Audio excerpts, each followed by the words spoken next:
ঢাকা গুলশান ২ গোলচত্বর সমীভর দুপুর। সিগন্যালের লাল বাতিটা যেন অনন্তকাল ধরে চলছে।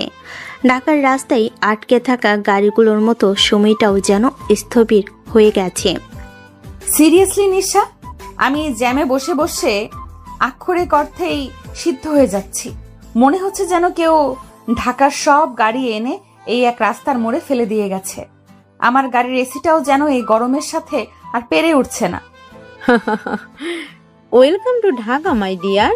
তুই এমন ভাবে কথা বলছিস যেন আজই প্রথম জ্যামে পড়লি। শোন, মিজাজ ঠান্ডা রাখ। আচ্ছা শোন না, একটা কথা ছিল।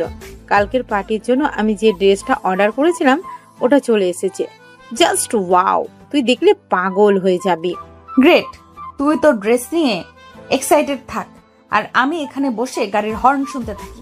জানিস, মাঝে মাঝে মনে হয় এই শহরের হর্নগুলো যেন আমায় ব্যঙ্গ করে হাসছে, বলছে কোথায় যাবি রে অথৈ রহমান, আজকে তো থাকতেই হবে। তুই বড্ড বেশি ড্রামাটিক অথই। আচ্ছা বাদ দে, আঙ্কেলের কি খবর? এখনো কি তোর লাইফস্টাইল নিয়ে তার লেকচার দেওয়া বন্ধ হয়নি, নাকি ডোজ আরো বেড়েছে? বেড়েছে মানে? এখন তো দিন রাত 24 ঘন্টাই চলে। সকালে ঘুম থেকে উঠি তার দায়িত্ব জ্ঞানহীনতার বকা শুনে, আর রাতে ঘুমাতে যাই ভবিষ্যৎ নিয়ে ভাবার উপদেশ নিয়ে। তার ধারণা আমি নাকি জীবনটাকে উড়িয়ে দিচ্ছি। আরে বাবা, আমার বয়স কত? আমি এখন জীবনটা উপভোগ করব না তো কবে করব? কবরে গিয়ে। একদম ঠিক বলেছিস। তবে আঙ্কেলও হয়তো তার জায়গা থেকে ঠিক।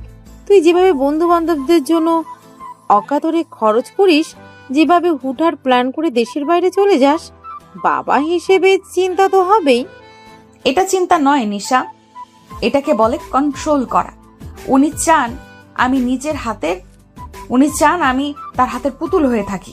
তার পছন্দ করা ছেলের সাথে আমার বিয়ে হবে, তার দেখানো পথে আমি চলবো, তার ব্যবসার হাল ধরবো। আমার নিজের কি কোনো ইচ্ছা অনিচ্ছা থাকতে নেই? আমি তার মেয়ে, তার ক্লোন নই। আমি বুঝতে পারছি দোস্ত, কিন্তু তুই তো জানিস রাফিদ ভাইয়ের সাথে তোর বিয়ের কথাটা কিন্তু বেশ জোরালো ভাবেই চলছে দুই পরিবারে। কালকের পার্টিতে হয়তো আঙ্কেল এই ব্যাপারে কিছু অ্যানাউন্সমেন্টও করতে পারে। অসম্ভব। রাফিদ একটা আস্ত উজবুক, টাকা ছাড়া আর কিছুই বোঝে না। তার সাথে দুটো কথা বলার মতো টপিকও খুঁজে পাওয়া যায় না। ওর পৃথিবীটাই হলো ব্র্যান্ড, পার্টি আর শো অফ। ওকে বিয়ে করার আগে আমি বিষ খেয়ে মরে যাবো, তবুও। কথা শেষ করার আগে সিগন্যাল সবুজ হয়ে গেল। সামনের গাড়িগুলো ধীরে ধীরে এগোতে শুরু করলো। ছাড় এসব। সিগন্যাল ছেড়েছে, আমি তোকে পরে কল দিচ্ছি। এই জ্যামের রাজ্য থেকে আগে নিজেকে উদ্ধার করি। বাই। ফোনটা কেটে পাশের চিটে ছুঁড়ে ফেলল অথই। তার ফর্সা মুখটা রাগে আর বিরক্তিতে লাল হয়ে আছে। এক্সিলেটরে সজোরে চাপ দিতেই কালো মার্সিডিসটা যেন একটা ক্ষুধার্ত চিতার মতো লাফিয়ে সামনে এগিয়ে গেল। গাড়িটা যখন তীব্র গতিতে গুলশান অ্যাভিনিউ ধরে ছুটছিল, তখন রাস্তার পাশের এক খাবারের দোকান থেকে উচ্ছিষ্টের লোভে ছুটে আসা একটা পথকুকুর আচমকাই চলে আসে গাড়ির সামনে। বিপদটা কয়েক সেকেন্ডের।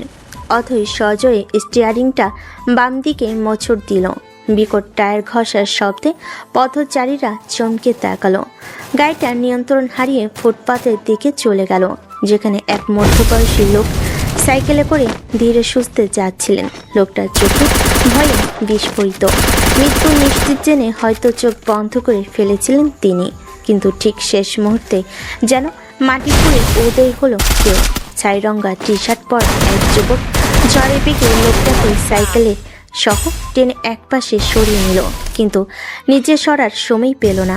অথয়ের মার্সিডিসের সামনে বাম্পারটা সজোরে এসে আঘাত করলো তার পায়ে। একটা চাপা আর্তনাদ বাতাসে মিলিয়ে গেল।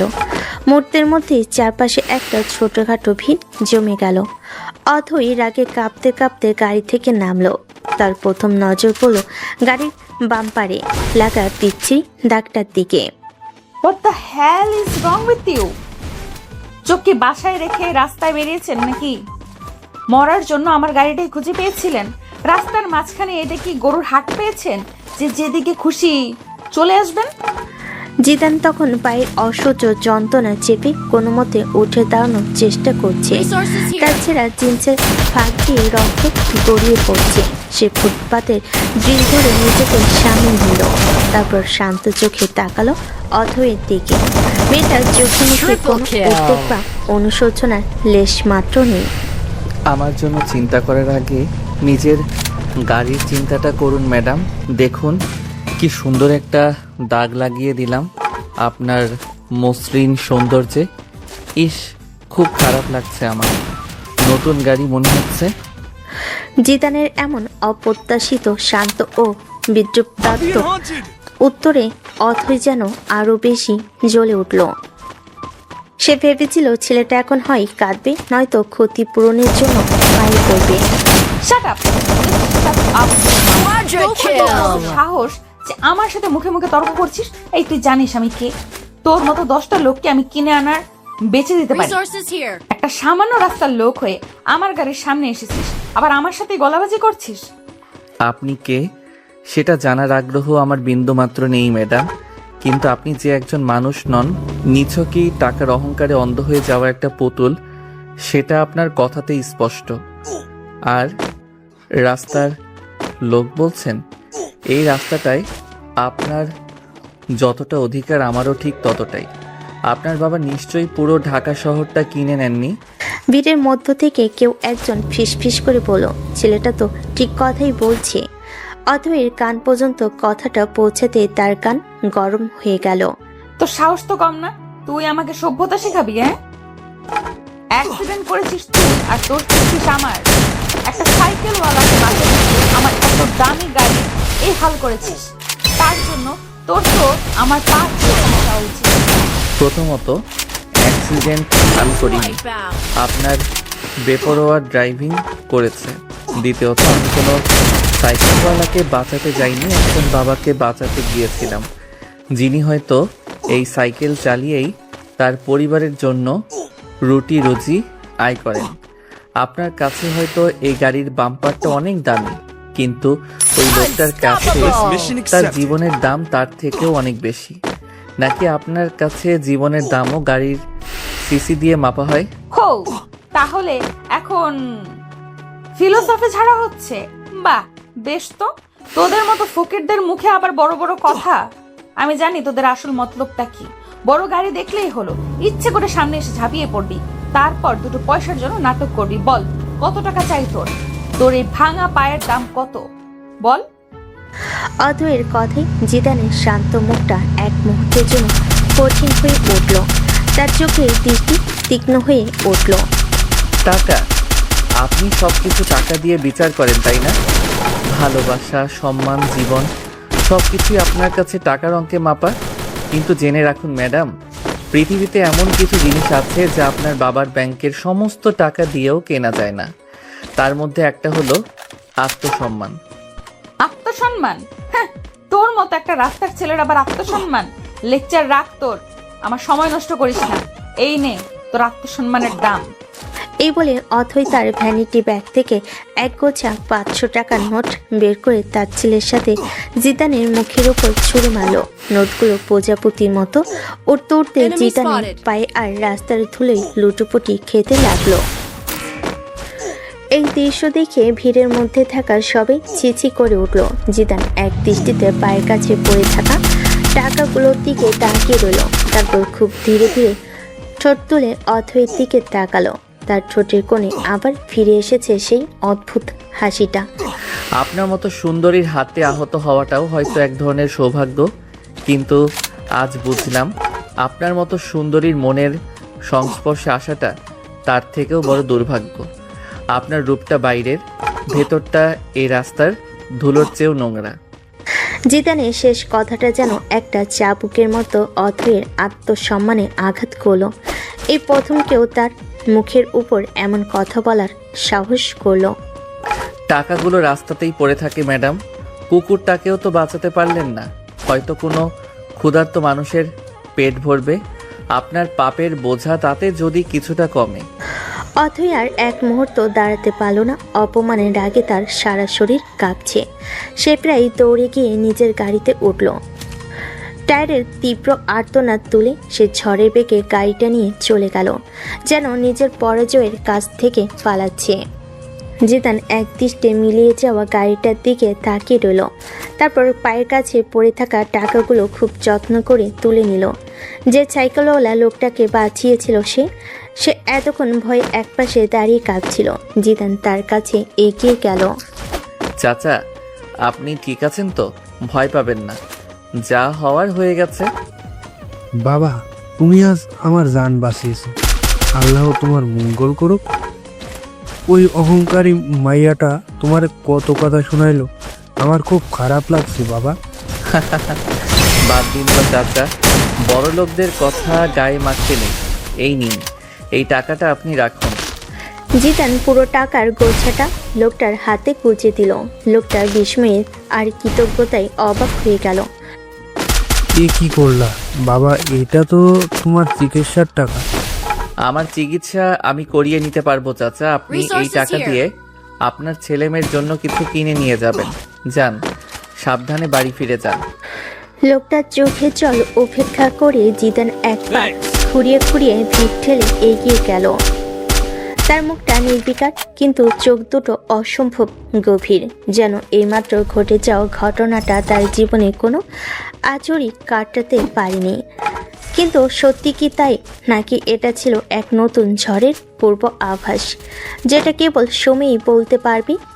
সন্ধ্যার সময় রহমান ভিলা অথয়ে বাড়ি। রহমান ভিলার বিশাল ড্রয়িং রুমটা মূল্যবান আসবাব আর শৌখিন জিনিসপত্রে সাজানো। দেওয়ালে ঝুলছে বিখ্যাত শিল্পীদের আঁকা দামি পেন্টিং। কিন্তু এই বাড়ির দেওয়ালে কান পাতলে এখন শুধু গুমট নীরবতা আর চাপা টেনশন ছাড়া আর কিছুই শোনা যায় না। জনাব আশফাক রহমান দেশের অন্যতম শীর্ষস্থানীয় ব্যবসায়ী। তার প্রিয় চামড়ার সোফাটায় হেলান দিয়ে বসে আছেন। তার কপালে চিন্তার গভীর ভাঁজ। হাতে ধরা দামি ব্যান্ডের চায়ের কাপটা কখন ঠান্ডা হয়ে গেছে সেদিকে তার খেয়ালই নেই। রহিম, ওইটি কি ফিরেছে? বাড়ির পুরনো বিশ্বস্ত কর্মচারী রহিম জবাবে বলে, জি স্যার, ছোট ম্যাডাম তো ঘন্টাখানিক আগেই ফিরেছে। ফিরে সোজা নিজের ঘরে চলে গেছে। মুখটা খুব ভার ছিল স্যার, কিন্তু জিজ্ঞেস করার সাহস পাইনি। ওর মুখ আজকাল আর হালকা থাকে কখন? ওর মা বেঁচে থাকতে মেয়েটা এমন ছিল না, বড্ড হাসি খুশি প্রান্তবন্ত ছিল। আর এখন যে অহংকার আর বেপরোয়া মনোভাব ছাড়া ওর মধ্যে আর কিছুই অবশিষ্ট নেই। আমি বুঝতে পারছি না কিভাবে ওকে সামলাবো। ছোট ম্যাডাম আসলে মন থেকে খুব ভালো স্যার। মায়ের অভাবটা হয়তো এখনো মেনে নিতে পারিনি। আপনি চিন্তা করবেন না স্যার, সব ঠিক হয়ে যাবে। কিভাবে ঠিক হবে রহিম? আজকেও নাকি গুলশানে অ্যাক্সিডেন্ট করেছে। ওর বন্ধু নিশার বাবা ফোন করে জানালেন। ভাগ্য ভালো যে বড় কিছু হয়নি, কিন্তু এইভাবে আর কতদিন? ওর নিরাপত্তার জন্য আমার কিছু একটা করতেই হবে। আজ একজন আসার কথা আছে, সে এলে আমাকে খবর দিও। জি স্যার। রহিম চলে যেতেই আশফাক রহমান চোখ বন্ধ করে সোফায় মাথায় এলিয়ে দিলেন। তার চোখের সামনে ভেসে উঠছে অথয়ের ছোটবেলার হাসি মাখা মুখটা।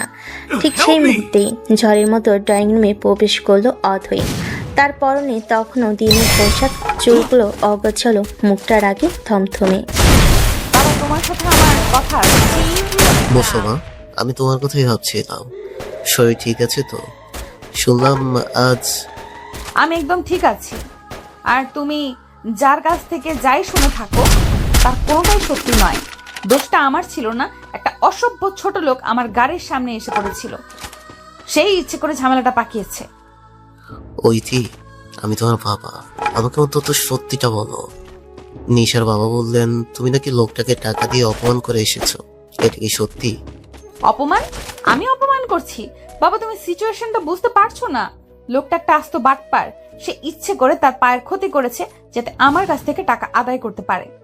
আর আমি তাকে টাকা দিয়ে কোনো ভুল করিনি। ওটাই ওর প্রাপ্য ছিল। ওর মতো লোকেদের এইভাবেই শিক্ষা দিতে হয়। শিক্ষা? এটাকে তুমি শিক্ষা দেওয়া বলো ওইটি? রাস্তায় একজন মানুষকে অপমান করাকে তুমি শিক্ষা বলছো? আমি তোমাকে এই আদর্শ দিয়ে বড় হয়েছি। তোর মা থাকলে আজ কি ভাবতেন বলো তো? মায়ের কথা উঠতেই অথয়ের চোখ ছলছল করে উঠল, কিন্তু পরক্ষণেই সে নিজেকে সামলে নিল। প্লিজ বাবা, কথায় কথায় মায়ের প্রসঙ্গ টানবে না। মা থাকলে হয়তো পরিস্থিতিটাই এমন হতো না। তুমি সব সময় আমাকেই দোষ দাও, কিন্তু আমি যাই করি তার পেছনে কোনো না কোনো কারণ থাকে।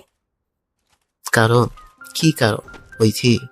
তোমার এই উদ্যত আচরণের পেছনে কি কারণ থাকতে পারে? তোমার যা প্রয়োজন তার চেয়ে বেশি আমি তোমাকে দিয়েছি। কোথায় কমতি রেখেছি আমি? আজ আমি একটা সিদ্ধান্ত নিয়েছি এবং আমি চাই তুমি কোনো রকম নাটক না করে আমার সিদ্ধান্তটা মেনে নেবে। কি সিদ্ধান্ত? আমি তোমার জন্য একজন পার্সোনাল বডিগার্ড নিয়োগ দিয়েছি। আজ থেকে 24 ঘন্টা সে তোমার সাথে থাকবে। তুমি যেখানে যাবে যাই করবে সে তোমার ছায়া মতো পিছু পিছু থাকবে। তোমার নিরাপত্তা নিশ্চিত করাই হবে তার একমাত্র কাজ। বডিগার্ড? তুমি আমার জন্য গুপ্তচর নিয়োগ দিচ্ছ? আমি কোনো ছোট বাচ্চা নই যে আমার পেছনে পাহারা দেওয়ার জন্য লোক রাখতে হবে। এটা কিছুতেই হবে না, আমি মানবো না। তোমাকে মানতেই হবে ওইথি, এটা আমার ফাইনাল ডিসিশন। তোমার বেপরোয়া জীবন যাপনের জন্যই আজ আমি এই সিদ্ধান্ত নিতে বাধ্য হয়েছি। তোমার শত্রুর অভাব নেই ওইথি। আমার ব্যবসায়িক প্রতিদ্বন্দ্বীরা সুযোগের অপেক্ষায় বসে আছে। আমি কোনো ঝুঁকি নিতে চাই না। শত্রু? প্রতিদ্বন্দ্বী? বাহ, দারুণ অজুহাত। আসল কথা হলো তুমি আমার স্বাধীনতা কেড়ে নিতে চাও। তুমি চাও আমি তোমার কথা মতো উঠি বসি, কিন্তু সেটা হবে না বাবা। আমি আমার জীবন নিজের মতো করে বাঁচবো। কোনো বডিগার্ড আমি রাখবো না। That's final. বাবা মেয়ের এই উত্তপ্ত বাক্য বিনিময়ের মাঝেই কলিং বেল বেজে উঠল। রহিম দরজা খুলতে ভেতরে প্রবেশ করলো এক লম্বা সুঠাম দেহি যুবক। তার পরনে ফর্মাল শার্ট আর ট্রাউজার, চুলগুলো পরিপাটি করে আচানো, মুখে এক চিলতে পরিচিত হাসি। আগন্তুককে দেখে অধয়ের চোখ দুটো বিস্ময়ে বড় বড় হয়ে গেল। তার মুখ দিয়ে একটা কথাও বের হলো না। সে যেন নিজের চোখকে বিশ্বাস করতে পারছিল না। এ তো সেই লোক, গুলশানের সেই রাস্তার লোকটা। আহ জিদান, তুমি এসে গেছো। আমি তোমার জন্য অপেক্ষা করছিলাম। ভেতরে এসো। আসসালামু আলাইকুম স্যার। আসতে একটু দেরি হয়ে গেল, রাস্তার জ্যামটা। আরে না না, ঠিক আছে, এসো। তোমার সাথে পরিচয় করিয়ে দিই। এ হচ্ছে আমার একমাত্র মেয়ে ঐথি রহমান। জিদান অধয়ের দিকে তাকিয়ে সেই রহস্যময় হাসিটা দিল। ম্যাডামের সাথে আমার আগেই পরিচয় হয়েছে স্যার, আজ দুপুরেই গুলশানের রাস্তায়। জিদানের কথা শুনে আশফাক রহমান অবাক হলেন, কিন্তু তার চেয়েও বেশি অবাক হলো অথই। তার পায়ের নিচের মাটি যেন সরে যাচ্ছে। বাবা, হোয়াট ইজ দিস? এই লোকটা আমার বডিগার্ড? তুমি কি আমার সাথে মজা করছো? এই অসভ্য ছোট লোকটা আমার ছায়াও মারানোর যোগ্যতা রাখে না, আর তুমি তাকে আমার বডিগার্ড হিসেবে নিয়োগ দিয়েছো? How deer you! ঐথি, মুখ সামলে কথা বলো। কি বলছো এসব? এই সেই লোক মানে কি? হ্যাঁ বাবা, এই সেই লোক যার কথা আমি তোমাকে বলেছিলাম। একটা আস্ত বাটপার, চালচুলোহীন রাস্তার লোক। তুমি কি না, ছি, আমি ভাবতেও পারছি না। তুমি এক্ষুনি ওকে বাড়ি থেকে বের করে দাও, এক্ষুনি। জিদান, ও যা বলছে এসবের মানে কি? জিদান পুরোটা সময় চুপচাপ দাঁড়িয়েছিল। অথয়ের সমস্ত অপমান সে শান্তভাবে হজম করছিল। এবার সে মুখ খুলল, তার কণ্ঠস্বর শান্ত কিন্তু অসম্ভব দৃঢ়। স্যার, ম্যাডাম যা বলছেন তার কিছুটা সত্যি। আজ দুপুরে আমাদের দেখা হয়েছিল এবং পরিস্থিতিটা খুব একটা সুখকর ছিল না। উনি হয়তো আমাকে ভুল বুঝছেন। ওনার জায়গায় অন্য কেউ থাকলেও হয়তো এমনটাই ভাবতো। ওনার কোনো দোষ নেই। ওয়াও, কি মহানুভবতা! এখন আবার সাধু সাজার চেষ্টা করা হচ্ছে। বাবা, তুমি ওর কথায় একদম ভুলবে না। ও একটা আস্ত অভিনেতা। তুমি ওকে বের করে দাও বলছি। ঐথি, চুপ করো, একটা কথাও বলবে না। জিদান একটা ফাইল আশফাক রহমানের দিকে এগিয়ে দিয়ে বলে, স্যার, এই ফাইলে আমার সম্পর্কে সব তথ্য দেওয়া আছে। আমি বাংলাদেশ সেনাবাহিনীর স্পেশাল ফোর্সের একজন প্রাক্তন সদস্য। প্রায় 4 বছর আমি দেশের সেবা করেছি। কাউন্টার টেরোরিজম, ভিআইপি প্রোটেকশন এবং ইন্টেলিজেন্স গ্যাদারিংয়ে আমার বিশেষ প্রশিক্ষণ রয়েছে। বেশ কিছু ঝুঁকিপূর্ণ অপারেশনে অংশ নেওয়ার পর আমি স্বেচ্ছায় অবসর গ্রহণ করি। জিদানের কথাগুলো শুনে আশফাক রহমান বলল। অথয়ও অবাক হয়ে গেল। একজন রাস্তার লোক, এর এমন পরিচয় থাকতে পারে তা তার কল্পনার বাইরে ছিল। শফিক স্যার আমার প্রাক্তন কমান্ডিং অফিসার ছিলেন। উনি আমাকে আপনার কথা বলেন। আর গুলশানের ঘটনাটা স্যার, ওটা নিছকই একটা দুর্ঘটনা। আমি কোনো টাকা পয়সার লোভে ওখানে ছিলাম না। আর ম্যাডাম যে টাকাটা দিয়েছিলেন সেটাও আমি নেইনি। আমি শুধু আমার দায়িত্ব পালন করেছিলাম।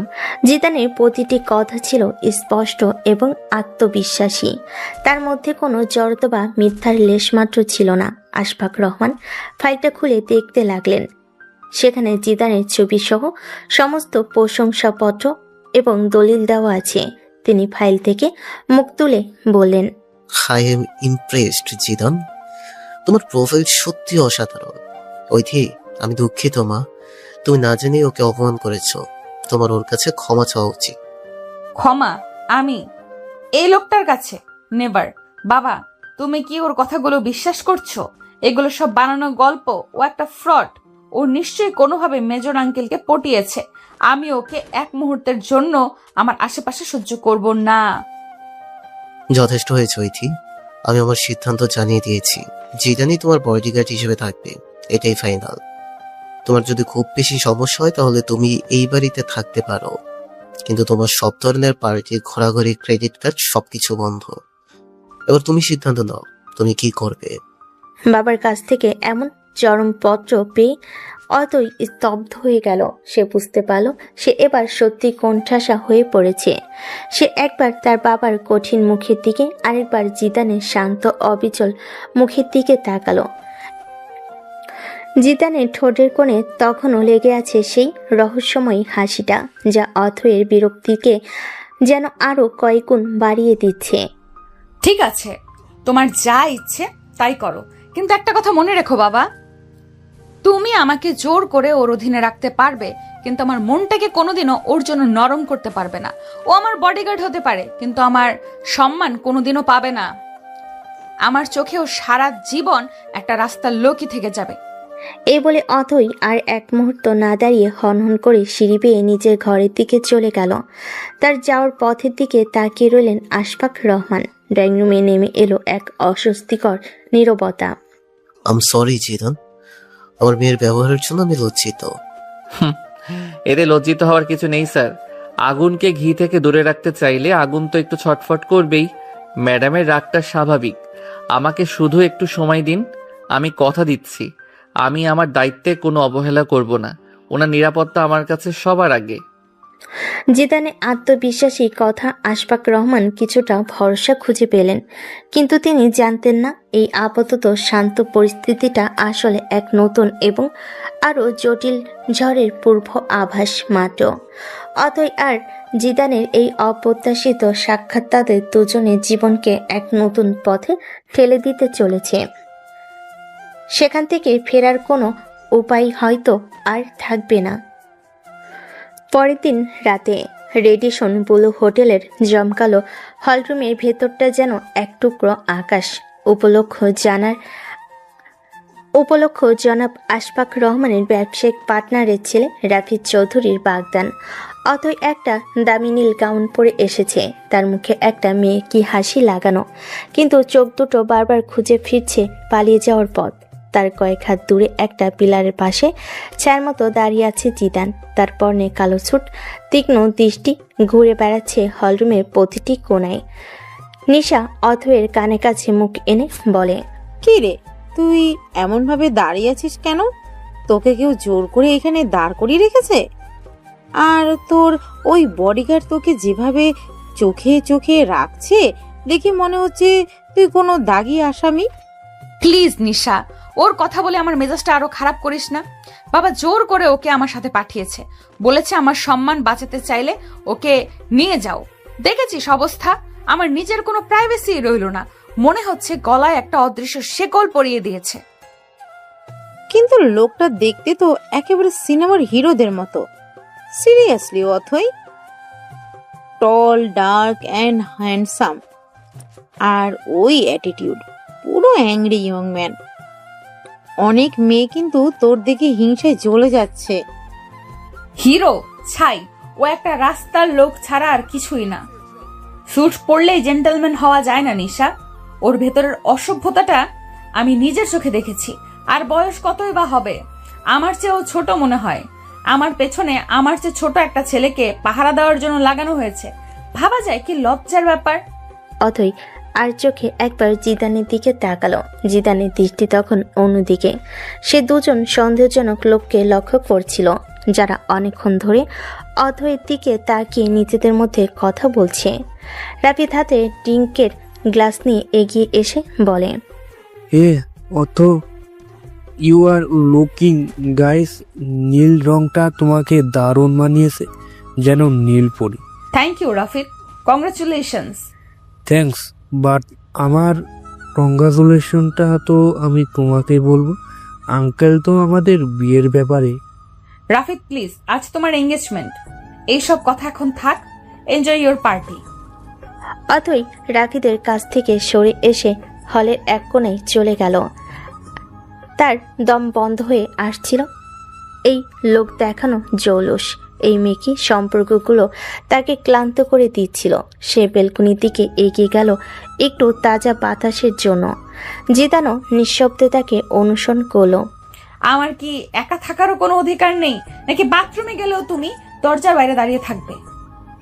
ভেতরে অনেক লোকজন ম্যাডাম, আর পরিবেশটাও খুব একটা সুবিধার মনে হচ্ছে না। আপনার একা থাকাটা নিরাপদ নয়। নিরাপদ? কার কাছ থেকে নিরাপদ নই আমি? তোমার কাছ থেকে। তুমি তো আমার সবচেয়ে বড় মানসিক অশান্তি। কেন তুমি আমার জীবনটাকে নরক বানাচ্ছ? চলে যাও না কেন তুমি? আমি চলে গেলেই যদি আপনার নিরাপত্তা নিশ্চিত হতো তাহলে আমি এক মুহূর্তও থাকতাম না ম্যাডাম, কিন্তু আমার মন বলছে আজ রাতে কিছু একটা ঘটতে চলেছে। ও তাই? জ্যোতিষীগিরিও শুরু করেছো নাকি? তোমার এসব ফালতু কথা শোনার আমার কোনো ইচ্ছে নেই। আমার কাছ থেকে দূরে থাকো, জাস্ট লিভ মি অ্যালোন। এই বলে অথই বেলকনির শেষ মাথায় গিয়ে দাঁড়ালো। জিদান আর কথা না বাড়িয়ে একটা নিরাপদ দূরত্বে দাঁড়িয়ে চারিদিকে নজর রাখছিল। ঠিক তখনই বেলকনিতে প্রবেশ করলো দুজন লোক। এদের একজন জনাব হায়দার আশফাক রহমানের অন্যতম ব্যবসায়িক প্রতিদ্বন্দ্বী, অন্যজন তার ছেলে শাহেদ। আরে আশফাক সাহেবের মেয়ে না অথই, তাই তো? একা একা এখানে কি করছো মা? জি আঙ্কেল, ভেতরে খুব গরম লাগছিল তাই একটু। শাহেদ একটা নোংরা দৃষ্টিতে অথয়ের আপদ মস্তক জরিপ করতে করতে বলল। শাহেদ আরেকটু এগিয়ে এসে অথয়ের খুব কাছাকাছি দাঁড়ানোর চেষ্টা করলো। শাহেদের হাতে থাকা ড্রিঙ্কের গ্লাসটা অথয়ের দিকে এগিয়ে দিয়ে বলে, চলুন না একটা ড্রিঙ্ক করা যাক, আপনার সব মন খারাপ দূর হয়ে যাবে। অতই বুঝতে পারছিল লোক দুটোর উদ্দেশ্য ভালো না। সে দ্রুত জায়গাটা ত্যাগ করার জন্য ঘুরে দাঁড়ালো, কিন্তু শাহেদ তার পথ আটকে দাঁড়ালো। আরে আরে এত তারা কিসের? পার্টি তো এখনো শেষ হয়নি। ঠিক সেই মুহূর্তে ছায়ার মতো তাদের মাঝে এসে দাঁড়ালো জিদান। তার উপস্থিতি এতটাই নিঃশব্দ ছিল যে হায়দার আর শাহেদ চমকে উঠল। ম্যাডাম এখন ভেতরে যাবেন? রাস্তা ছাড়ুন। তুই কে রে? পতাকার দারোয়ান, জানিস কার সাথে কথা বলছিস? আমি কে সেটা জানার দরকার নেই, শুধু এইটুকু জানুন যে ম্যাডামের গায়ে একটা আঁচড়ও যদি লাগে তাহলে এই বেলকনি থেকে নিচে পড়ে যাওয়া লাশটা আপনার হবে। ছেলে তুমি বেশি বাড়াবাড়ি করছো, তুমি জানো না আমরা কে? খুব ভালো করে জানি স্যার, আপনারা হলেন সেই সব শিয়াল যারা একা পেয়ে শিকারের উপর ঝাঁপিয়ে পড়ে, কিন্তু আপনারা বোধহয় ভুলে গেছেন শিকারের সাথে যদি সিংহ থাকে তাহলে শিয়ালদের লেজ গুটিয়ে পালাতে হয়। জিদানের কথায় শাহেদ রেগে গিয়ে তার কলার ধরতে গেল, কিন্তু তার হাতটা জিদানের কলার পর্যন্ত পৌঁছানোর আগেই এক ঝটকায় জিদান তার হাতটা ধরে এমনভাবে মোচড় দিল যে শাহেদ যন্ত্রণায় চিৎকার করে উঠল। ছেড়ে দে, লাগছে। ছেড়ে দিলাম। ম্যাডামের কাছে ভদ্রভাবে ক্ষমা চান, তারপর এখান থেকে চলে যান। আর দ্বিতীয়বার যদি আপনাদের উনার আশেপাশেও দেখি তাহলে হাতের বদলে ঘাটটাও মটকে দেব। জিদানের চোখের দিকে তাকিয়ে হায়দার ভয় পেয়ে গেল। তিনি বুঝতে পারলেন এই ছেলে শুধু কথার কথা বলছে না। ঠিক আছে ছেড়ে দাও ওকে। শাহেদ মাফ চেয়ে নাও। সরি। জিদান এক ঝটকায় শাহেদের হাতটা ছেড়ে দিল। হায়দার তার ছেলেকে নিয়ে প্রায় দৌড়ে বেলকনি থেকে পালিয়ে গেল। পুরো ঘটনাটা অথয়ের চোখের সামনে ঘটল। সে ভয়ে বিস্ময়ে আর এক অজানা অনুভূতিতে জমে গিয়েছিল। এই প্রথম সে জিদানের রৌদ্রমূর্তি দেখল। এ তো সেই রাস্তার লোক নয়, এ যেন এক অন্য কেউ। আপনি ঠিক আছেন ম্যাডাম? অথই কোনো উত্তর দিতে পারল না। সে শুধু ফ্যাল করে জিদানের দিকে তাকিয়ে রইল। চলুন ভেতরে যাওয়া যাক, জায়গাটা আর নিরাপদ নয়। অথই মন্ত্রমুগ্ধের মতো জিদানের পেছন পেছন হলরুমে ফিরে এলো। সারাটা রাস্তা সে একবারও জিদানের দিক থেকে চোখ ফেরাতে পারেনি। বাড়ি ফেরার পর থেকে রহমান ভিলাতে এক থমথমে পরিবেশ বিরাজ করছিল। আশফাক রহমান তার স্টাডি রুমে পায়চারি করছিলেন। তার মুখটা ফ্যাকাশে বিধ্বস্ত। ফোনের পর ফোন আসছে, আর প্রত্যেকটা ফোনে তার কপালে চিন্তার ভাঁজকে আরো গভীর করে তুলছে। রাতে খাবারের পর তিনি জিদানকে তার স্টাডি রুমে ডেকে পাঠালেন। ভেতরে এসো জিদান। স্যার আপনি ডেকেছেন? হ্যাঁ, বসো। আজ রাতের ঘটনার জন্য তোমাকে কি বলে যে ধন্যবাদ দেব আমি ভাষা খুঁজে পাচ্ছি না। তুমি না থাকলে আজ আমার মেয়ের কি হতো আমি ভাবতেও পারছি না। তুমি আজ শুধু আমার মেয়ের সম্মানই বাঁচাওনি, আমার মান মর্যাদা, আমার সবকিছু বাঁচিয়েছো। এটা আমার দায়িত্ব ছিল স্যার, এর জন্য ধন্যবাদের কোনো প্রয়োজন নেই। না জিদান, এটা শুধু দায়িত্ব ছিল না, তুমি যা করেছো তা একজন বাবাও তার সন্তানের জন্য করতে দুবার হাঁপত। হায়দারের মতো শয়তানদের আমি চিনি, ওরা সুযোগের অপেক্ষায় ছিল, আর আজ ওরা সেই সুযোগটা পেয়ে গিয়েছিল। আশফাক রহমান উঠে গিয়ে তার ঘরের সিন্দুক খুলেন। সেখান থেকে কিছু কাগজপত্র বের করে জিদানের সামনে রাখলেন। এই কাগজগুলো দেখো জিদান, আমার কোম্পানির শেয়ারের দাম গত এক সপ্তাহে হু হু করে পড়েছে। আমার সব বড় বড় ডিলগুলো হাতছাড়া হয়ে যাচ্ছে। ব্যাংকের সব লোন হোল্ড করে দেওয়া হয়েছে। আমি প্রায় দেউলিয়া হতে বসেছি জিদান, আমার সব শেষ হয়ে যাচ্ছে। কিন্তু হঠাৎ করে এমনটা হওয়ার কারণ কি স্যার? কারণ ওই হায়দার আর ওর মতো আরো কয়েকজন, ওরা সিন্ডিকেট করে আমার ব্যবসাটাকে ধ্বংস করে দিতে চাইছে। আর ওদের আসল উদ্দেশ্য হলো আমাকে পথে বসিয়ে আমার মেয়ে ওই থেকে ওদের ছেলে শাহেদের সাথে বিয়ে দেয়া, যাতে আমার অবশিষ্ট যা কিছু আছে সব ওরা দখল করে নিতে পারে। আজকের পার্টির ঘটনাটা ছিল তারই একটা ট্রেলার।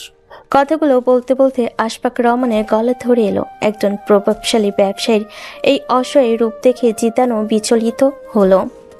আমার কাছে আর কোনো পথ খোলা নেই জিদান, আমি আমার সবকিছু হারাতে রাজি আছি, কিন্তু আমার মেয়ের জীবনটা আমি কোনো শকুনের হাতে তুলে দিতে পারবো না। তাই আমি একটা খুব কঠিন সিদ্ধান্ত নিয়েছি। তিনি চেয়ারে বসে জিদানের চোখের দিকে সরাসরি তাকালেন।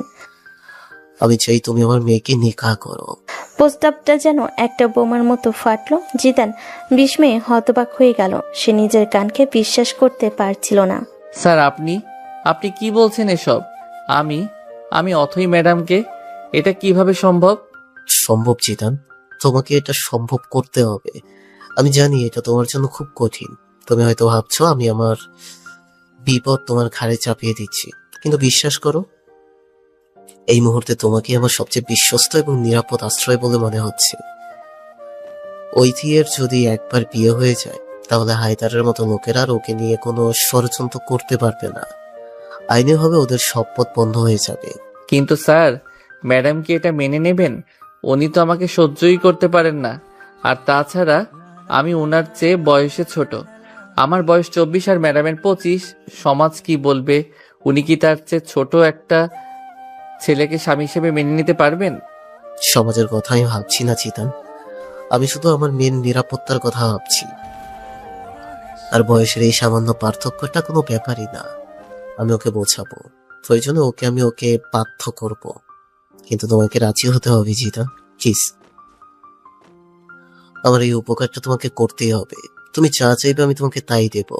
আমার অর্ধেক সম্পত্তি আমি তোমার নামে লিখে দেব। স্যার প্লিজ সম্পত্তির কথা বলবেন না। আপনি আমাকে যে বিশ্বাসটা করেছেন সেটাই আমার জন্য অনেক বড় পাওয়া। কিন্তু এটা শুধু আমার বা আপনার সিদ্ধান্তের ব্যাপার নয়, এটা ম্যাডামের সারা জীবনের প্রশ্ন। ওর জীবনটা বাঁচানোর জন্যই তো এই সিদ্ধান্ত জিদান। তুমি রাজি না হলে আমার আর কোনো উপায় থাকবে না। হয় আমাকে ওই থেকে ওই শয়তানদের হাতে তুলে দিতে হবে, নয়তো আমাকে সপরিবারে এই দেশ ছেড়ে পালিয়ে যেতে হবে। বলো জিদান, তুমি কি আমার এই শেষ অনুরোধটা রাখবে না? জিদান আশফাক রহমানের অসহায় অশ্রুসিক্ত চোখের দিকে তাকালো। একজন বাবার এমন আর্তনাদ সে উপেক্ষা করতে পারল না।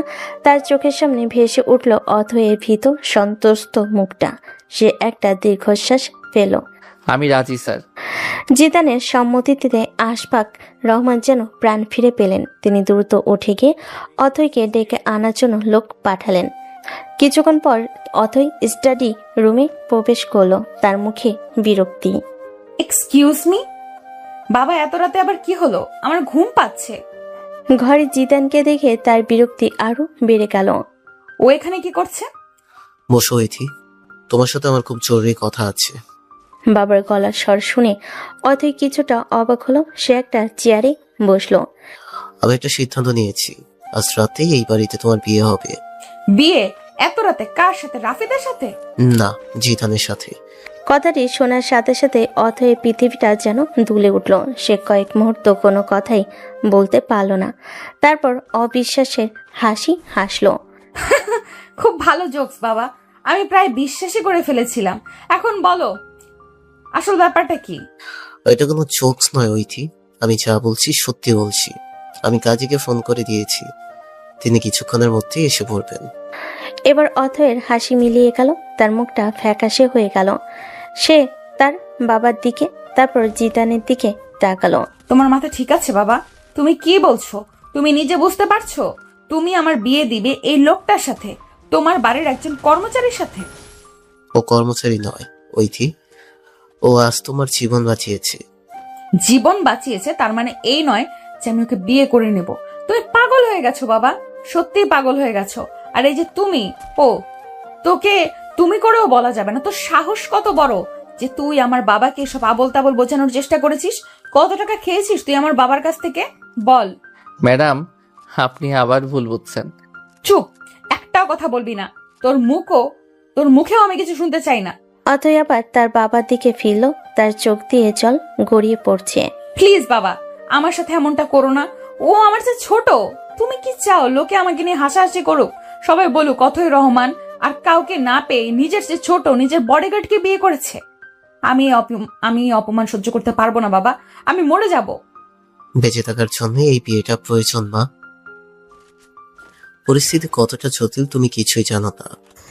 আশফাক রহমান তাকে পুরো ঘটনাটা খুলে বলেন। হায়দারের ষড়যন্ত্র, ব্যবসায়ের ক্ষতি, আজকের অপহরণের চেষ্টা, সবকিছু। কিন্তু অথয়ের মাথায় তখন কিছুই ঢুকছিল না। আমি কিছুই শুনতে চাই না, আমি কিছু বুঝতেও চাই না। আমি শুধু জানি আমি এই রাস্তার লোককে বিয়ে করতে পারবো না। তার চিৎকারটা পুরো বাড়িতে প্রতিধ্বনিত হল। সে দৌড়ে ঘর থেকে বেরিয়ে যেতে চাইল, কিন্তু আশফাক রহমান তার হাত ধরে ফেলেন। তোমার সামনে আর কোনো পথ খোলা নেই মা। হয় তুমি জিদানকে বিয়ে করে এই বাড়িতে সুরক্ষিত থাকবে, নয়তো কাল সকালেই হায়দারের ছেলে শাহেদ তোমাকে তুলে নিয়ে যাবে। এবার তুমি সিদ্ধান্ত নাও, তুমি কি চাও? বাবার শেষ কথাটা একটা চাবুকের মতো অথয়ের কানে বিঁধল। তার শরীরটা অবশ হয়ে এলো। সে বুঝতে পারল সে একটা নিখুঁত ফাঁদে আটকা পড়েছে, যেখান থেকে বেরোনোর কোনো রাস্তা নেই। তার সব অহংকার, সব জেদ, সব স্বপ্ন আজ একটা নোংরা ষড়যন্ত্রের কাছে হেরে গেল।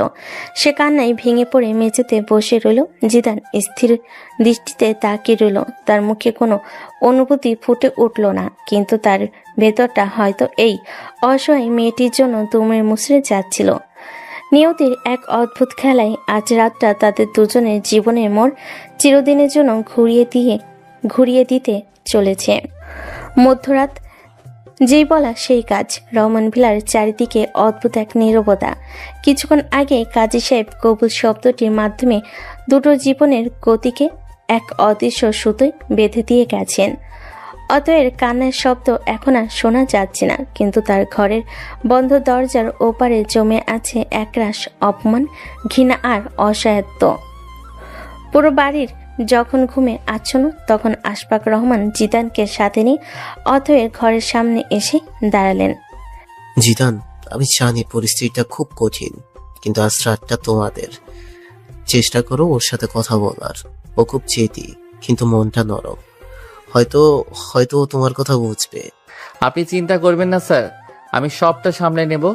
আপনি গিয়ে বিশ্রাম করুন। আশফাক রহমান একটা দ্বিধাগ্রস্ত মন নিয়ে ভিতরে চলে গেলেন। জিদানকে কয়েক মুহূর্ত দরজার দিকে তাকিয়ে থাকতে দেখে জিদান কয়েক মুহূর্ত দরজার দিকে তাকিয়ে রইল। তারপর খুব সাবধানে দরজার হাতলে হাত রাখলো।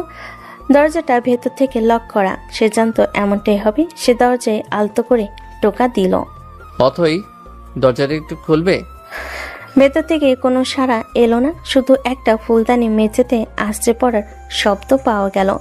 দেখো, আমি জানি তুমি খুব রেগে আছো, তোমার রাগ হওয়াটাই স্বাভাবিক, কিন্তু এভাবে দরজা বন্ধ করে রাখলে কি কোনো সমাধান হবে?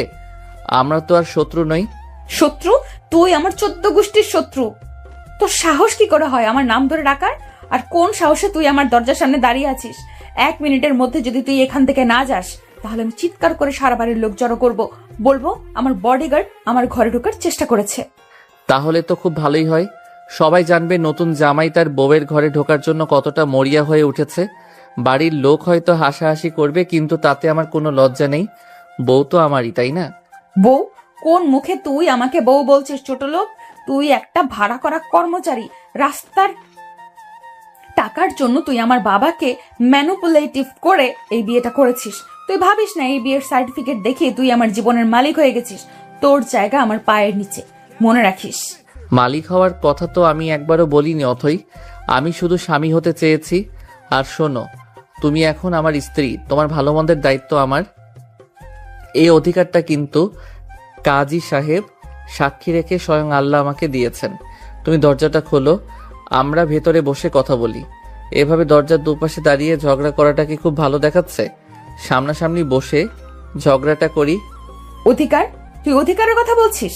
তোর মতো একটা রাস্তার ছেলের আবার অধিকার, যে আমার চেয়ে বয়সও ছোট? লজ্জা করে না তোর আমার স্বামী সাজার নাটক করতে?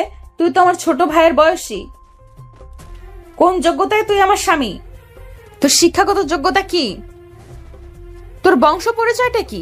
টাকা ছাড়া তোর আছেটা কি, যেটা আমার বাবা তোকে দিয়েছে? আমার বংশ পরিচয় বা শিক্ষাগত যোগ্যতা দিয়ে কি হবে বউ? আমি তো আর তোমার কোম্পানিতে চাকরির জন্য আবেদন করিনি। আমি তো তোমার জীবনের অংশীদার হতে এসেছি। আর বয়সের কথা বলছো? ভালোবাসা কি বয়স দিয়ে মাপা যায়? আমাদের নবীজি হতো তার চেয়ে বড় খাদিজা রাদিয়াল্লাহু তাআলা আনহুকে বিয়ে করেছিলেন, সেখানে তো ভালোবাসার কোনো কমতি ছিল না। চুপ, একদম চুপ। তোর এই নোংরা মুখে নবীর নাম নিবি না। তোর মতো শয়তানের সাথে নবীদের তুলনা? তুই নিজেকে কি ভাবিস? তুই একটা সুযোগ সন্ধানী, একটা লোভী কুকুর। আমার বাবার অসহায়ত্বের সুযোগ নিয়েছিস তুই, কিন্তু আমি অথই রহমান, আমি নিজের মতো, আমি তোর মতো 2 পয়সার লোককে দেখিয়ে দেব আমার জীবনটা। ছোঁয়া তো দূরের কথা, আমার ছায়াও তুই মারাতে পারবি না। ভেতর থেকে ক্রমাগত অশ্রাব্য গালিগালাজ আর কান্নার শব্দ ভেসে আসছিল। জিদান আর কোনো কথা বলল না। সে দরজায় পিঠ থেকে করিডোরের ঠান্ডা মেঝেতে বসে পড়ল। তার মুখটা জানালার আবছা আলোয় দেখা যাচ্ছে। সেখানে কোনো রাগ নেই, কোনো অপমান নেই, আছে শুধু এক গভীর প্রশান্তি আর অপেক্ষা। রাত গভীর হলো, আমার কান্নার শব্দ এক সময় থেমে গেল। কাঁদতে কাঁদতে ক্লান্ত হয়ে কখন ঘুমিয়ে পড়েছি জানি না, কিন্তু জিদান সারা রাত সেই বন্ধ দরজার সামনেই বসে রইল, একজন বিশ্বস্ত প্রহরীর মতো। যেটা আমি জানতাম না, ভোরের প্রথম আলো যখন রহমান ভিলার করিডোরে এসে পড়েছে, তখন আমার ঘুম ভাঙলো। সারা রাত কান্নার কারণে চোখ দুটো ফুলে লাল হয়ে আছে আমার মনে পড়লো গত রাতের কথা। বিয়ে জিদান বন্ধ দরজাটা খুলতেই আমার চোখ বিস্ময় ছানা বড়া হয়ে গেল। জিদান ঠিক দরজার পাশেই, দেওয়ালে হেলান দিয়ে মেঝেতে ঘুমিয়ে আছে। তার লম্বা শরীরটা ভাঁজ হয়ে আছে, কিন্তু মুখে কোনো ক্লান্তির ছাপ নেই। ভোরের আলোয় তার নিষ্পাপ ঘুমন্ত মুখটা দেখে অজান্তেই আমার ভেতরে কেমন যেন একটা অজানা অনুভূতি খেলে গেল। পরক্ষণেই আমি নিজেকে প্রচন্ড ধমক দিলাম। ছি, আমি এই লোকটার জন্য কি সব ভাবছি।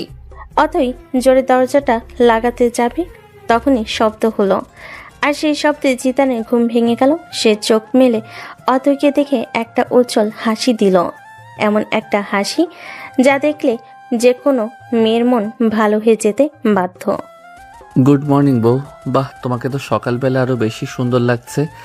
যদিও চোখ দুটো একটু ফোলা ফোলা, তাতে কি, চাঁদেরও তো কলঙ্ক আছে। অতএব তারে নির্লজ্জ আচরণে হতবাক হয়ে গেল। সে ভেবেছিল সারা রাত বাইরে থাকার পরও লোকটা হয়তো ক্লান্ত থাকবে, রেগে থাকবে, কিন্তু এ তো পুরো উল্টো। তুমি এখনো এখানে? তোমার তো কোনো আত্মসম্মান বোধ নেই, তাই না? আত্মসম্মান তো তোমার কাছে বন্ধক রেখে দিয়েছি বউ। তুমি যতক্ষণ না আমার ভালোবাসা কবুল করছো ততক্ষণ আমার আত্মসম্মান ফেরত পাওয়ার কোনো আশাই নেই। যাই হোক, এসব কথা পরে হবে, আগে বলো ঘুমটা ভালো হয়েছে তো? আমার কিন্তু মেঝেতে ঘুমিয়ে পিঠে খুব ব্যথা হয়ে গেছে। আজ রাতে কিন্তু আমি আর কোনোভাবেই মেঝেতে ঘুমাচ্ছি না, সোজা তোমার পাশে, তোমার বিছানায় এবং তোমার বুকে ঘুমাবো। এই বলে জিদান চোখ টিপল। অথই রাগে গজগজ করতে করতে কিছু বলতে যাবে, তার আগে দেখলো জিদানের হাতে একটা ট্রেতে ধোয়া ওঠা কফির মগ, টোস্ট আর তার পছন্দের অরেঞ্জ জুস। তোমার জন্য নাস্তা বানিয়ে আনলাম। আমার নতুন বউ নিশ্চয়ই কাল রাত থেকে কিছু খাইনি। নাও, খেয়ে নাও, তারপর আমরা সারাদিন ধরে ঝগড়া করার জন্য শক্তি পাবো, তাই না? আমার এসবের কোনো প্রয়োজন নেই, আর খবরদার আমার জন্য এসব করার নাটক করবে না। নাটক কেন হবে বউ? এটা তো আমার কর্তব্য। স্বামীর প্রথম এবং প্রধান কর্তব্য হলো স্ত্রীর সবকিছুর খেয়াল রাখা। আচ্ছা, তুমি যখন নিজের হাতে খাবে না তখন আমাকে খাইয়ে দিতে হবে, তাই না? এই বলে জিদান ট্রে থেকে কফির মগটা তুলে অথয়ের মুখের সামনে ধরল। অথই মুখ ঘুরিয়ে নিল। সরো আমার সামনে থেকে, আমার বমি পাচ্ছে তোমাকে দেখে। তাই নাকি? কিন্তু তোমাকে দেখে তো আমার শুধু আমার মনে ভালোবাসা জাগছে, ফিলিংস জাগছে। আচ্ছা ঠিক আছে, তুমি যখন খাবেই না। জিদান মগটা থেকে নিজে এক চুমুক কফি খেলো, তারপর চোখ বন্ধ করে এমন একটা ভাব করলো যেন অমৃত পান করছে। আহা, কি টেস্ট! আসলে কফিটা ভালো না, তোমার কথা ভাবতে ভাবতে বানিয়েছি তো, তাই এত মজা লাগছে। আচ্ছা, আমি সবটা শেষ করে ফেলি। জিদানের এই ছেলে মানুষই আর নির্লজ্জ আচরণে অথয়ের রাগ সীমা যেন ছাড়িয়ে যাচ্ছিল। সে কিছু না বলে ধারাম করে দরজাটা লাগিয়ে দিল। জিদান দরজার বাইরে দাঁড়িয়ে হাসতে লাগলো। তার মিশন অথই এর প্রথম ধাপ সফল হয়েছে, সে মেয়েটাকে রাগাতে পেরেছে। সেদিন থেকে শুরু হলো জিদানের রোমান্টিক অত্যাচার। এর এক নতুন অধ্যায়। অথই যেখানে যেত জিদান তার পিছু পিছু যেত। অথই যদি সোফায় বসে বই পড়তো, জিদান ঠিক তার পাশে গা ঘেঁষে বসে পড়তো। কি বই পড়ছো বউ? রোমান্টিক উপন্যাস? আমাকে একটু পড়ে শোনাবে? তোমার মুখে ভালোবাসার গল্প শুনতে খুব ইচ্ছে করছে। Get lost. অথই যদি টিভিতে নিউজ দেখতো, জিদান কোত্থেকে সে রিমোটটা কেড়ে নিত। এটা কি হচ্ছে? আমি খবর দেখছিলাম, রিমোটটা ফেরত দাও। আরে দেশের খবর দেখে কি হবে, আগে নিজের ঘরের খবর তো নাও। আসো আমরা সিনেমা দেখি, দিলওয়ালে দুলহানিয়া লে যায়েঙ্গে দেখবে। তুমি হবে আমার সিমরান আর আমি তোমার রাজ। ভাবো তো একবার, আমি গিটার হাতে তোমার জন্য গাইছি, তুঝে দেখা তো এ জানা সনম। এই বলে জিদান বিচ্ছির সুরে গান গাওয়ার ভান করত। অথয়ের আগে টিভি বন্ধ করে দিত। জিদানের অত্যাচার চরমে পৌঁছালো। এভাবে কয়েকটা দিন কেটে গেল। সেদিন বিকেলে অথয় তার ল্যাপটপে কাজ করছিল। জিদান পেছন থেকে এসে হঠাৎই তাকে জড়িয়ে ধরল। অথয়ের সারা শরীরে যেন বিদ্যুৎ খেলে গেল। ছাড়ো আমাকে, তোমার সাহস কি করে হয় আমার গায়ে হাত দেওয়ার? জিদান আরো শক্ত করে জড়িয়ে ধরে অথয়ের ঘাড়ে মুখ ডুবিয়ে বলে, কেন বউকে একটু আদর করতে পারবো না? তুমি এমনভাবে কথা বলছো যেন আমি কোনো পরপুরুষ। আরে আমি তো তোমার স্বামী। তোমার সারা শরীরে শুধুই আমার অধিকার। তোমার এই রেশমি চুল, তোমার এই ঘ্রাণ, সব কিছুতে শুধু আমার অধিকার। শয়তান জানোয়ার, ছাড় বলছি। আচ্ছা ছাড়বো, কিন্তু একটা শর্তে, আমাকে একটা পাপ্পি দিতে হবে, এই যে এখানে আমার গালে। জিদান তার গালটা অথয়ের মুখের সামনে এগিয়ে দিল। অথয়ের কাছে এটা ছিল চূড়ান্ত অপমান। তার রাগ, ঘৃণা, অসাধ্য সবকিছু যেন একসাথে ফেটে পড়ল। সে পাশে থাকা কাচের ফুলদানিটা তুলে নিয়ে সর্বশক্তি দিয়ে ছুঁড়ে মারল জিদানের দিকে। তোর পাপ্পি খাওয়ার শখ আমি মেটাচ্ছি, হারামজাদা। জিদান চৌকিতে সরে না গেলে ফুলদানিটা সোজা তার মাথায় লাগতো। ফুলদানিটা দেওয়ালে লেগে ঝনঝন শব্দে ভেঙে চুরমার হয়ে গেল। পুরো ঘর নিস্তব্ধ হয়ে গেল। বাড়ির কাজে লোক রহিম চাচার শব্দ শুনে ছুটে এলেন। ম্যাডাম, স্যার, আপনারা ঠিক আছেন তো? জিদান ভাঙ্গা কাছের টুকরোগুলোর দিকে তাকিয়ে রইল, তারপর খুব ধীরে ধীরে অথয়ের দিকে ফিরল। তার মুখে এবার হাসি নেই, আছে এক অদ্ভুত দৃষ্টি। অথই ভয়ে কাঁপছিল। সে বুঝতে পারছিল এবার সে সীমা ছাড়িয়ে গেছে। সে ধীরে ধীরে অথয়ের দিকে এগিয়ে আসতে আসতে বলে, তুমি আমাকে মেরে ফেলতে চেয়েছিলে বউ। তোমার রাগটা দেখছি দিন দিন খুব বেড়ে যাচ্ছে। এর চিকিৎসা করা দরকার। আর আমার মনে হচ্ছে এর একটাই চিকিৎসা আছে। এরপর থেকে রাগ উঠলে ফুলদানি ছুড়বে না, সোজা আমাকে এসে এইভাবে আদর করবে। কারণ তুমি আমার স্ত্রী, আর তোমার রাগের উপরও শুধু আমারই অধিকার। বুঝেছো আমার অবাধ্য সিনিয়র বউ? আমি কাঁপতে কাঁপতে মেঝেতে বসে পড়লাম। চোখ দিয়ে অঝরে জল গড়িয়ে পড়ছে। আমি আজ দ্বিতীয়বারের মতো এই লোকটার কাছে হেরে গেলাম। আর আমি পকেটে হাত গুজে শীষ দিতে দিতে ঘর থেকে বেরিয়ে গেলাম যেন কিছুই হয়নি। কিন্তু আমি জানি বরফ গলতে শুরু করেছে। এই টানাপোড়েন আর খুনসুটির খেলাটা যে সবেমাত্র শুরু হলো। আজ রাতে রহমান ভিলা অস্বাভাবিক রকম শান্ত। অথই তার বাবার কোম্পানির বোর্ড মিটিংয়ের জন্য একটা অত্যন্ত গুরুত্বপূর্ণ প্রেজেন্টেশন তৈরি করছে। আগামীকালের এই প্রেজেন্টেশনের উপর কোম্পানির একটি বড় ডিল নির্ভর করছে। অতই গত এক সপ্তাহ ধরে দিনরাত এক করে এটার পেছনে শ্রম দিয়েছে। স্টাডি রুমের বড় টেবিল জুড়ে ছড়িয়ে ছিটিয়ে আছে কাগজপত্র, ফাইল। অথয়ের মনোযোগ তার ল্যাপটপের স্ক্রিনে। তার আঙ্গুলগুলো দ্রুত গতিতে কিবোর্ডের ওপর চলছে। রাত প্রায় 2টো বাজে। Almost done. আর মাত্র কয়েকটা স্লাইড বাকি। থ্যাংক গড, কালকের প্রেজেন্টেশনটা ভালোই হয়ে গেলেও বাবা নিশ্চয়ই খুব খুশি হবেন। অন্তত কিছুদিনের জন্য হলেও তার দুশ্চিন্তা কমবে। ঠিক তখনই ঘটল বিপর্যয়টা। ল্যাপটপের স্ক্রিনটা হঠাৎ নীল হয়ে গেল। কিছু হিজিবিজি লেখা ভেসে উঠল। তারপরেই স্ক্রিনটা পুরোপুরি অন্ধকার হয়ে গেল। অথয়ে বুকের ভেতরটা স্যাত করে উঠল। What? No no no, please, এমনটা হতে পারে না। সে বারবার পাওয়ার বাটন চাপতে লাগলো, কিন্তু কোনো লাভ হলো না। ল্যাপটপটা যেন মরে গেছে। অথয়ের মাথায় যেন আকাশ ভেঙে পড়ল।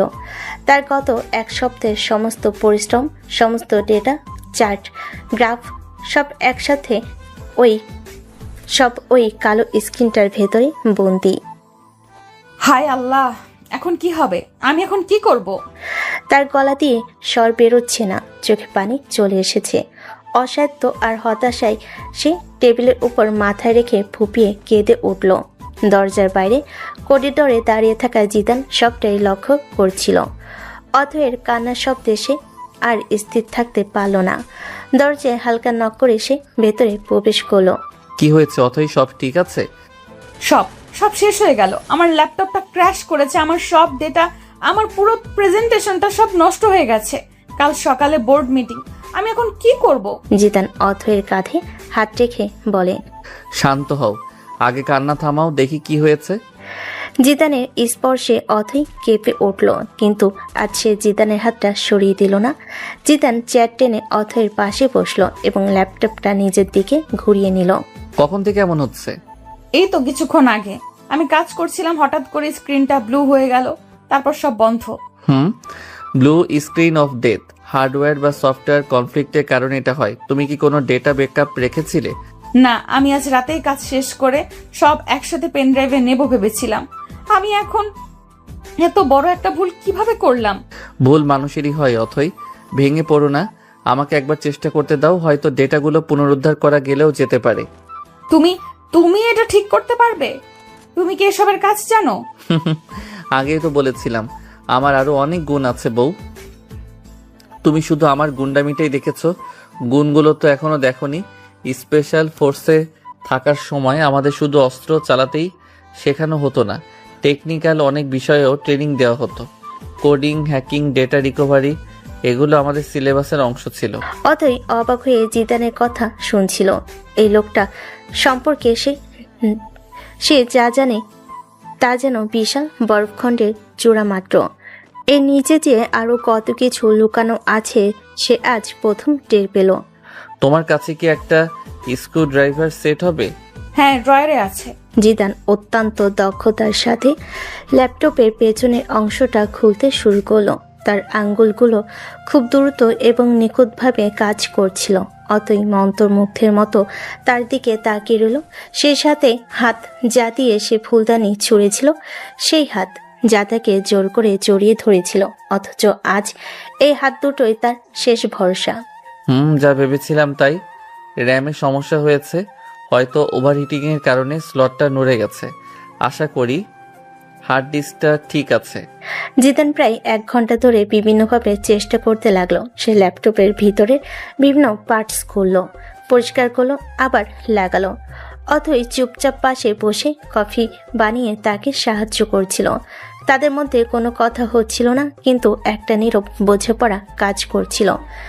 1 ঘন্টারও বেশি সময় পর জিদান শেষবারের মতো পাওয়ার বাটনটা চাপলো। বিসমিল্লাহ। কয়েক মুহূর্তের জন্য ঘরটা নিস্তব্ধ হয়ে গেল। তারপরে ল্যাপটপের স্ক্রিনটা আলো করে জ্বলে উঠল। উইন্ডোজের ওয়েলকাম স্ক্রিন ভেসে উঠল। ও মাই গড, এটা অন হয়েছে। জিদান, তুমি পেরেছো। এখনো পুরোপুরি বলা যাচ্ছে না, ফাইলগুলো ঠিক আছে কিনা দেখতে হবে। জিদান দ্রুত কয়েকটা ফোল্ডার খুলল। অথয়ের প্রেজেন্টেশনের ফাইলটা ডেস্কটপেই ছিল। সেই ফাইলটা ওপেন করলো।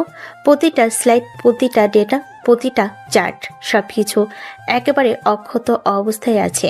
Thank you so much Zidan. আমি জানি না তোমাকে কি বলে ধন্যবাদ দিব। তুমি আজ আমাকে বাঁচিয়ে দিয়েছো। অথই এতটাই আবেগে আপ্লুত ছিল যে সে খেয়ালই করেনি সে জিদানকে জড়িয়ে ধরে ফেলেছে। জিদান 1 মুহূর্তের জন্য স্থির হয়ে গেল। অথয়ের শরীরে উষ্ণতা, তার চুলের ঘ্রাণ, সবকিছু মিলে জিদানের ভিতর এক অদ্ভুত প্রশান্তি এনে দিল। সে আলতো করে অথয়ের পিঠে হাত রাখল।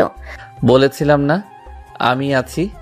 কয়েক মুহূর্ত পর অথই নিজে ভুল বুঝতে পারল। সে লজ্জা পেয়ে জিদানের কাছ থেকে দ্রুত সরে গেল। তার গাল দুটো লাল হয়ে গেছে। আমি আসলে খুব এক্সাইটেড হয়ে গিয়েছিলাম, সরি। সরি কেন? স্বামীর বিপদে আপদে স্ত্রী তো এইভাবেই পাশে দাঁড়াবে, তাই না? আর তাছাড়া ধন্যবাদটা তো অন্যভাবেও দেওয়া যেত। জিদান তার গালের দিকে ইশারা করল। অথয়ের এবার লজ্জা লাগার বদলে হাসি পেয়ে গেল। সে মুখ ঘুরিয়ে হাসলো। এই প্রথম জিদানের কোনো কথায় সে রাগ করার বদলে হাসলো। যাও, এখন তাড়াতাড়ি বাকি কাজটা শেষ করে নাও, আগামীকাল প্রেজেন্টেশন আছে, তার জন্য রেডি হও। এরপর জিদান ঘর থেকে বেরিয়ে গেল। আমি প্রেজেন্টেশনের শেষ অংশটুকু করতে বসলাম, কিন্তু মনটা কিছুতেই কাজে বসছিল না। চোখের সামনে বারবার জিদানের মুখটা ভেসে উঠছিল। মনে হচ্ছিল এই লোকটা একটা রহস্যের বাক্স, যার বাইরে যতই কঠিন আর বিরক্তিকর হোক না কেন, ভেতরটা হয়তো ততটাই নির্ভরযোগ্য। পরের দিন অফিস থেকে কাজ শেষ করে যখন অথই ক্লান্ত বিধ্বস্ত শরীরে বাড়ি ফিরল, তখন রাত প্রায় 10টা। তার প্রেজেন্টেশন খুব ভালো হয়েছিল। বোর্ডের সবাই তার কাজের প্রশংসা করেছে। বাবা তাকে ফোন করে অভিনন্দন জানিয়েছে। মনে একটা প্রশান্তি থাকলো। শরীরটা একদম চলছিল না। সে ড্রয়িং রুমে আসতে দেখলো পুরো বাড়ি অন্ধকার, শুধু ডাইনিং টেবিলের উপর 2টো মোমবাতি জ্বলছে। আর টেবিলের ওপার সে তার জন্য অপেক্ষা করছি জিদান। এইসব কি, বাড়িতে কেউ নেই? সবাইকে আমি ছুটি দিয়ে দিয়েছি। আজ রাতের ডিনারটা আমরা একসাথেই করব। তোমার জন্য আমি নিজের হাতে স্যুপ বানিয়েছি, চিকেন কর্ন স্যুপ, তোমার ফেভারিট। অথই অবাক হয়ে টেবিলের দিকে তাকালো। সুন্দর করে 2টো স্যুপের বাটি সাজানো, সাথে গার্লিক ব্রেড, মোমবাতি, নরম আলোয় জিদানের মুখটা অদ্ভুত মায়াবী লাগছিল। তুমি এত কিছু কেন? কারণ আমার বউ আজ একটা বড় যুদ্ধ জয় করে ফিরেছে, তার সেলিব্রেশন তো করতেই হবে, তাই না? তাছাড়া তুমি সকাল থেকে কিছুই খাওনি, এখন যদি স্যুপটা না খাও তাহলে কিন্তু আমি আবার আমার পুরনো অ্যাটিটিউডে ফিরে যাব। অথই চুপচাপ চেয়ারে বসে পড়ল। তার কিছু বলার ভাষা ছিল না। জিদান তার সামনে স্যুপের বাটিটা এগিয়ে দিল। স্যুপের প্রথম চামচটা মুখে নিয়েই অথয়ের শরীর মন দুটোই যেন জুড়িয়ে গেল। স্যুপটা অসাধারণ হয়েছে। অনেক টেস্টি হয়েছে। হবে না, ভালোবাসা দিয়ে বানিয়েছি যে। অথই মুখ তুলে জিদানের দিকে তাকালো। মোমবাতির আলোয় জিদানের চোখ দুটো চকচক করছে। সে চোখে আজ কোনো দুষ্টামি নেই, কোনো অধিকার ফলানোর চেষ্টা নেই, আছে শুধু একরাশ মমতা। আমার কঠোর হৃদয়ের বরফটা যেন এই উষ্ণ স্যুপের মতোই গলতে শুরু করলো। আমি এই প্রথমবার অনুভব করলাম জিদান শুধু আমার উপর চাপিয়ে দেওয়া কোনো স্বামী বা বিরক্তিকর বডিগার্ড নয়, সে তার চেয়েও বেশি কিছু। সে একজন ভরসার মানুষ, একজন বন্ধু, একজন আপনজন। এই উপলব্ধিটা আমার ভেতরটাকে এক অদ্ভুত ভালো লাগায় ভরিয়ে দিল। আমি হয়তো এখনো জিদানকে ভালোবাসতে শুরু করিনি, কিন্তু তার জন্য এক টুকরো নরম অনুভূতি আজ ঠিকই জন্ম নিল আমার মনের গভীরে। আর ভালোবাসা, সেটা হয়তো এই নতুন উপলব্ধির পথ ধরেই একদিন এসে পড়বে। ডাইনিং টেবিলের উপরে রাখা মোমবাতি দুটো প্রায় গলে এসেছে। তাদের নরম কাঁপন ধরা আলোয় জিদান আর অথৈর মুখটা মায়াবী দেখাচ্ছে। বাইরে ঝিরঝির করে বৃষ্টি পড়ছে, কাছের জানালায় বৃষ্টির ফোঁটাগুলো মুক্তোর মতো লাগছে। ঘরের ভেতরটা উষ্ণ, শান্ত আর ভালোবাসার এক নিরূপ প্রতিশ্রুতিতে পরিপূর্ণ। সুপের বাটিটা কখন খালি হয়ে গেছে কেউ খেয়ালই করেনি। তারা দুজনেই দুজনের চোখের দিকে তাকিয়ে আছে, যে চোখে কিছুদিন আগেও ছিল ঘৃণা আর বিরক্তি। আজ সেই চোখে ফুটে উঠেছে মুগ্ধতা, কৃতজ্ঞতা আর এক অজানা নির্ভরতা। কি রেখ অমন করে? আমার মুখে কি কিছু লেগে আছে? তোমাকে দেখছি, ভাবছি তুমি আসলে কে? তুমি কি সেই লোক যাকে আমি প্রথম দিন রাস্তায় অপমান করেছিলাম, নাকি তুমি সেই বডিগার্ড যে আমাকে ছায়ার মতো আগলে রেখেছিলে, নাকি তুমি সেই স্বামী যে আমার সব জেদ সব অত্যাচার মুখ বুজে সহ্য করেছে, নাকি তুমি আজকের এই মানুষটা যে আমার সবচেয়ে বড় বিপদে আমার পাশে এসে দাঁড়িয়েছে? জিদান অথৈর হাতটা নিজের হাতের মধ্যে তুলে নিয়ে বলে, আমি তোমার সব প্রশ্নের উত্তর অথই। আমি তোমার অতীতের সেই তিক্ত স্মৃতি, আমি তোমার বর্তমানের সেই ছায়াসঙ্গী, আর আমি তোমার ভবিষ্যতের সেই স্বামী হতে চাই যার বুকে মাথা রেখে তুমি নিশ্চিন্তে ঘুমাতে পারবে। আমি শুধু জিদান নই, আমি তোমার জিদান। জিদানের কথাগুলো যেন কবিতার মতোই অথৈর হৃদয়ে গিয়ে বিঁধল। তার ভিতরটা এক অদ্ভুত ভালো লাগাই ভরে উঠল। এই প্রথম কেউ তাকে এত সুন্দর করে ভালোবাসার কথা বলল। তার চোখ দুটো জলে ভরে এলো, কিন্তু এ জল কান্নার নয়, পরম প্রাপ্তির। আমি খুব অন্যায় করেছি তোমার সাথে জিদান। তোমাকে অনেক কষ্ট দিয়েছি, অনেক অপমান করেছি। তুমি কি পারবে আমাকে ক্ষমা করতে? জিদান অথৈর চোখের জল আলতো করে মুছিয়ে দিয়ে বলে, পাগলি, স্বামী কি কখনো তার স্ত্রীর উপর রাগ করে থাকতে পারে? তুমি তো আমাকে কষ্ট দাওনি, তুমি তো শুধু নিজেকে কষ্ট দিয়েছ। তুমি একটা দেয়াল তুলে রেখেছিলে কারণ তুমি ভয় পেয়েছিলে, কিন্তু আজ দেখো তোমার ভালোবাসার উষ্ণতায় সেই দেয়ালটা কেমন গলে গেছে। জিদান চেয়ার ছেড়ে উঠে অথৈর পাশে এসে দাঁড়ালো। সে অথৈর হাত ধরে তাকে দাঁড় করালো। মোমবাতির আলোয় তাদের ছায়া দুটো দেওয়ালে এক হয়ে গেছে। তোমার কি মনে আছে আমি তোমাকে কি বলেছিলাম? বলেছিলাম রাগ উঠলে ফুলদানি ছুড়বে না, সোজা আমাকে এসে আদর করবে। আজ তো তোমার মনে কোনো রাগ নেই, আছে শুধু ভালোবাসা। তাহলে আজকে আমি আমার প্রাপ্য আদরটা পেতে পারি না বউ? জিদানের দুষ্টামি ভরা কথাই অথৈর মুখটা লজ্জে লাল হয়ে গেল। সে মাথা নিচু করে ফেল। জিদান আলতো করে তার চিবুক ধরে মুখটা তুলল। আমার চোখের দিকে তাকাও অথই। অথই তার ভেজা চোখে জিদানের চোখের দিকে তাকালো। সেই চোখে সে আজ দেখতে পেল এক মহাসমুদ্রের গভীরতা, যেখানে সে নিশ্চিন্তে ডুবে যেতে পারে। অথই আর নিজেকে ধরে রাখতে পারল না। সে তার জীবনের সমস্ত দ্বিধা, সমস্ত সংকোচ ঝেড়ে ফেলে জিদানের গলা জড়িয়ে ধরল। তারপর প্রথমবারের মতো নিজের ইচ্ছেই নিজের ভালোবাসার প্রকাশ হিসাবে জিদানের ঠোঁটে কামড় বসিয়ে দিল। এই পাপ্পিটা আগের দিনে সেই জোর করে করা চুম্বনের মতো ছিল না। এই চুম্বনে ছিল সমর্থন, ছিল বিশ্বাস, ছিল দুটো আত্মার পরম মিলন। জিদানও পরম আবেশে অথৈকে নিজের বাহু বন্ধনে জড়িয়ে নিল। তাদের মধ্যে জমে থাকা সব ভুল বোঝাবুঝি, সব দূরত্ব যেন এই একটা কিসেই গলে জল হয়ে গেল। কিছুক্ষণ পর জিদান যখন অথৈকে নিজের থেকে আলগা করল, তখন দুজনের শ্বাস ভারী হয়ে উঠেছে। অথৈর মুখটা লজ্জায় আর ভালোবাসায় থরথর করে কাঁপছে। অবশেষে তুমি আমার রোমান্টিক অত্যাচার বুঝতে পারলে বউ? হ্যাঁ, বুঝেছি। আর এই অত্যাচার ছাড়া আমি এখন এক মুহূর্তও বাঁচবো না। তাই নাকি? তাহলে তো অত্যাচারের মাত্রাটা আরো বাড়াতে হবে। আজ রাত থেকে শুরু করা যাক, কি বলো? জিদানের কথাই অথই আরো লজ্জা পেয়ে তাকে খামছে ধরল। জিদান উচ্চ স্বরে হেসে উঠল। আজ রাতের এই হাসিটা ছিল তাদের নতুন জীবনে নতুন সঙ্গীত।